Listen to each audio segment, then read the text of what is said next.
Let's talk about something no one ever really talks about. Horrid Henry's childhood. And no, not the version we see now, the naughty kid version. I'm talking about before Peter, before the labels, before Henry became the family scapegoat. Because here's the thing, Henry was not always horrid. In fact, based on clues from the show, Henry was very likely the favorite child at one point. And everything changed the moment Peter arrived. Think about it. Henry is older, which means for a few years, it was just him and his parents. No competition, no comparisons. No, why can't you be more like your brother? Henry probably got attention, praise, affection. He was the baby. And then Peter was born. Suddenly, Henry wasn't special anymore, he was the problem. We see hints of this all over the series if you actually pay attention. Henry constantly talks about how unfair things are, how Peter always gets praised, how Peter is perfect. That kind of resentment doesn't come from nowhere. That comes from loss. Imagine being a child who once mattered,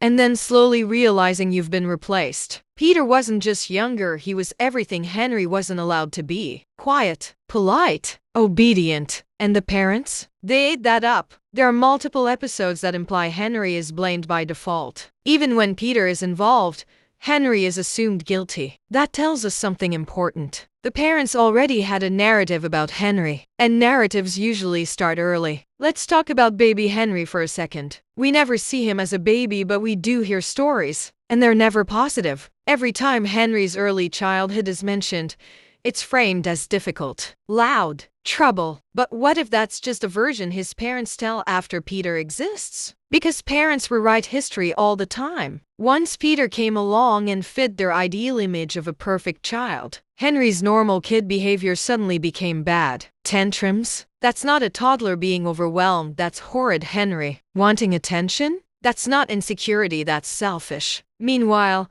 Peter cries once and gets comforted immediately. Henry learns a brutal lesson very early. Good behavior doesn't get him love anymore. So what does he do? He leans into the role they gave him. If he's going to be called horrid no matter what, he might as well own it. That's not evil. That's survival. And here's the saddest part, Henry still wants approval. That's why he shows off. That's why he exaggerates. That's why he gets angry when Peter is praised. Because deep down, Henry remembers a time when he was enough. And that version of Henry was taken away the moment Peter became the golden child. This isn't about excusing Henry's behavior. It's about understanding where it started. And this is only the beginning.